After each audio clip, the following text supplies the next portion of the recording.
Giska, gue minta maaf ya. Gue gak dendam kan sama gue gara-gara tadi. Soalnya serius, gue gak ada niatan buat nakut-nakutin lo tadi. Gak ada niatan tapi nyiapin kostum sama topeng. Iya, tapi bukan buat nakutin lo kayak tadi, maaf ya. Ya, yang penting kan lo gak apa-apa sekarang. Kata siapa gue udah gak apa-apa. Masih sakit kepala gue. Beneran masih sakit? Di sebelah mananya?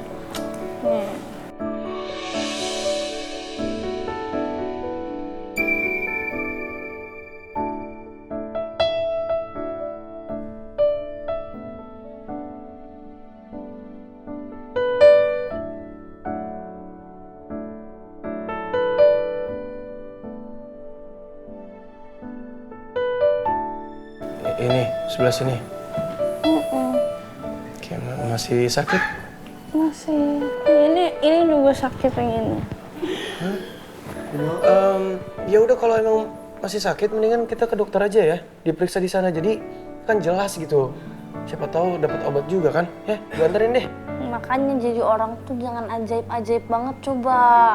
Kan jadi kayak gini, tadi gue jatuh sakit kepalanya. Ya, namanya juga Rifki Atila Ajaib Pratama. Maaf ya. Kan gue juga udah minta maaf tadi. Dimaafin gak sih? Maafin nggak ya?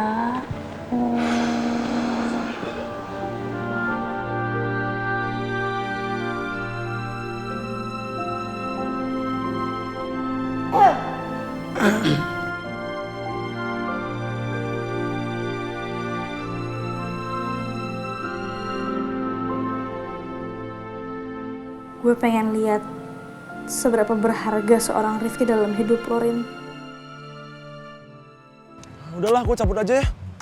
Daripada gue di sini cuma dituduh macem-macem sama lo. Siapa yang nuduh-nuduh lo? Aldino, siapa yang nuduh lo macem-macem? Memang jelas kan? Lo pernah pulang bareng Tasya? Iya, emang benar. Tapi bukan berarti gue tuh pengen deketin Tasya. Ya, gue cuma ngasih tebengan doang kok. Udahlah, cabut aja gue. Gue apa lagi sih, Vin? Udah aku minta maaf Lo lagi yang minta maaf. Udah lu jangan sewot napa, lagiin gue kan udah maafin lo. Aldino, gue udah relain lo nganter pulang Tasya. Gue udah maafin lo. Asalkan lo nggak ada niatan terselubung untuk nipu Tasya dari gue. Oke? Sebagai gantinya, gue pengen lo untuk jadi saksi gue jadian sama Tasya. Vin, gue mau nanya sama lo. Nanya apaan? Emang lo tahu gimana perasaan Tasya? Lo yakin kalau Tasya udah sepenuhnya move on dari Okta dan bakal nerima ungkapan cinta lo? Ya, gue ngarepnya sih gue bakalan diterima. Lagian gak ada alasan apapun untuk Tasya nolak gue. Karena gue adalah satu-satunya cowok yang sayang dan mencintai dia. Kalau misalnya nih ya, kita misalkan aja nih ya. Misalkan ada orang lain nih ya, orang lain yang ternyata suka sama Tasya juga. Terus gimana? Kalau ada orang lain yang suka sama Tasya, ya gue harap orang itu hilang dari muka bumi selamanya. Karena gue males, gue males ribut sama tuh orang gara-gara ngerebutin Tasya. Aduh, berantem lagi.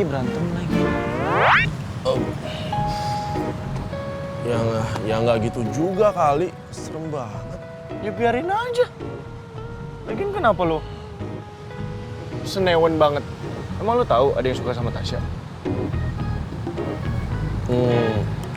Enggak kok. Enggak.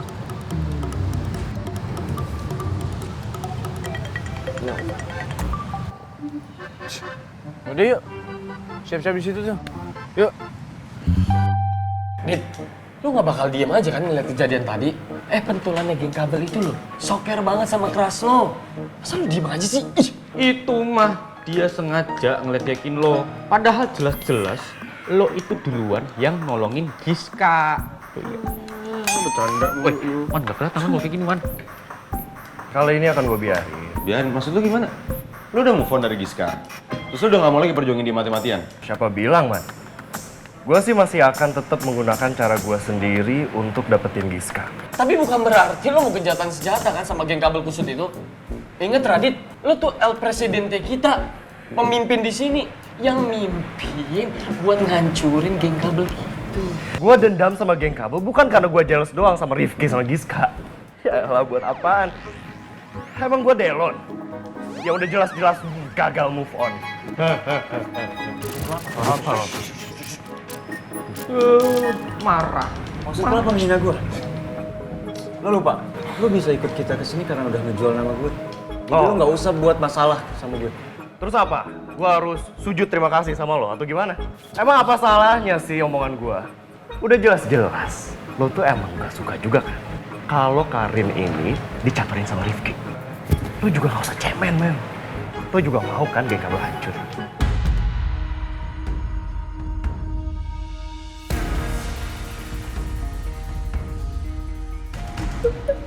Tapi Lon, jujur, dari awal lu masuk di geng kita, gue masih belum yakin lu gabung sepenuh hati di sini.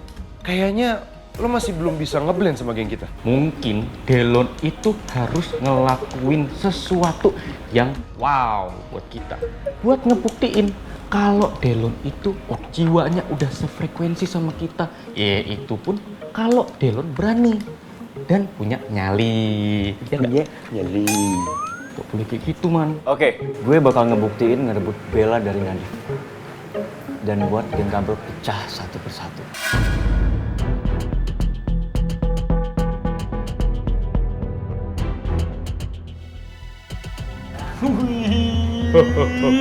Ini yang gue suka, Delon Mamen, ini yang gue mau, sakit. Itu. Wah, ini harus dirayain nih. Bersatunya geng El Piston. Jelas dong. Oh, enggak lah, enggak bisa gitu. Bercandoknya enak, 2 porsi ya. Enggak boleh kayak gitu. Gimana sih, mending gue wayang lagi. Ini muncul buat. Bella.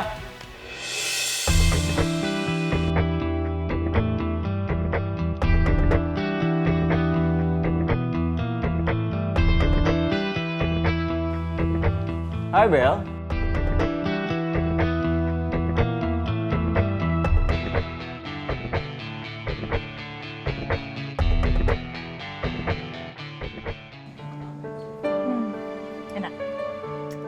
Enak, Mbak.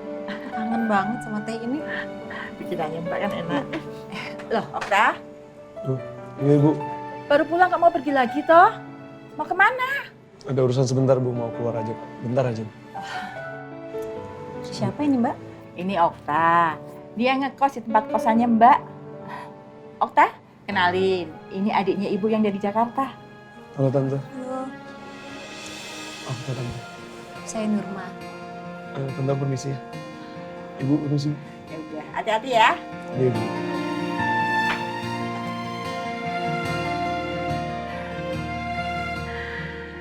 Kalau saja Karin itu belum punya pacar, janjian itu Mbak tuh pengen kenalin loh sama dia. Siapa tahu jodoh. Emangnya Mbak tuh udah kenal lama sama Okta? Kenal lama sih belum. Cuman Mbak itu kasihan pas denger ceritanya dia dulu. Emangnya kenapa, Mbak? Okta itu dulu tinggalnya di Jakarta. Dia terpaksa pindah ke Jogja karena neneknya sakit keras. Dia merawat neneknya sampai neneknya meninggal. Meskipun begitu, dia itu anaknya tegar loh. Di sini dia dapat beasiswa dan dia bisa ikut ujian susulan. Anaknya itu rajin banget. Di sini tuh dia nyambi kerja loh. Terkadang ya, Mbak, anak-anak seperti itu mentalnya memang sudah terbentuk kuat dan lebih serius menatap masa depan.